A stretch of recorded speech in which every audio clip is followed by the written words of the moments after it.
ఒక ఇల్లు కట్టుకోవాలనుకుంటారు. ఆ ఇల్లు కట్టుకునే టైంకల్లా ఏదో ఒక నష్టం, ఏదో ఒక ఇబ్బంది రావటము, ఇంట్లో లేనిపోయిన సమస్యలు కొంచెం ఎదురు కావటము, ఇలాంటి సమస్యలతో సతమతం అయిపోతుంటారు. మరి ఇలా జాతక యోగాన్ని పెట్టి చూసుకుంటే వ్యవసాయ రంగంలో కూడా మంచి పంట, మరి ప్రజలలో మంచి స్పందన, గౌరవము, అభిమానము వీళ్ళకి రాబోతుంది. మరి ఈ నెలలో వీళ్ళకి ఈ మే నెలలో 25వ తారీఖు 5వ నెల 25వ తారీఖు 2026 నుంచి వీళ్ళకి అదృష్ట గడియ అనగా అదృష్ట లక్కు అంటారు. అది ఆ లక్కు అనేది వాళ్ళకి అనుకోకుండా ఎదురవుతుంది. అది వాళ్ళకు కూడా తెలవదు.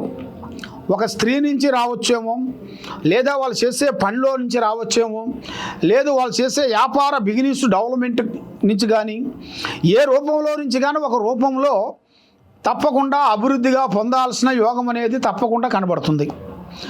కాబట్టి మరి ఎన్నో రోజుల నుంచి మీరు ఎదురు చూస్తున్న కొన్ని విషయాలు అనగా ఒక ఇల్లు కట్టుకోవాలని కానీ, ఒక మ్యారేజ్ గురించి కానీ, మీరు అనుకున్న కలలు అవి కలలుగా నిలబడ్డాయి.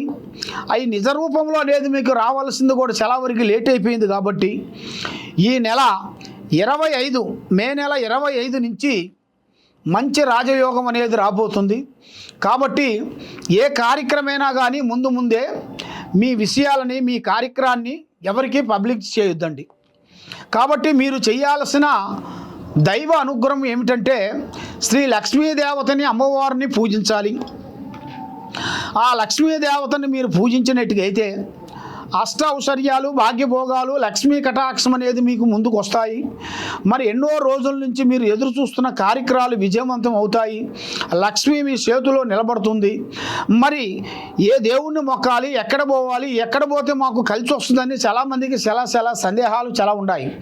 కాబట్టి మీరు ఇప్పుడు ఏ దేవుణ్ణి మొక్కినా, ఏ దేవుణ్ణి మొక్కపోయినా కూడా మీకు గ్రహాటయాలు ఒక అనుకూలంగా లేవు. గ్రహాటయాలనగా 2 గ్రహాలు మిమ్మల్ని ఘోషిస్తున్నాయి. ఆ రెండింటికి మీరు ముందు శాంతం చేసుకోవాలి. ఆ రెండింటికి మీరు శాంతం చేసిన తర్వాత మీరు ఏ దేవుణ్ణి పూజించినా కూడా మీకు ఫలితం దక్కుతుంది. మీకు ఏదైనా సరే పెద్దవాళ్ళు చెప్పినట్టుగా తొక్కితే రాయి, మొక్కితే దేవుడు. నమ్మకంతో ఏదైనా అవుతుంది, కానీ నమ్మకం లేనిది ఏది కాదు.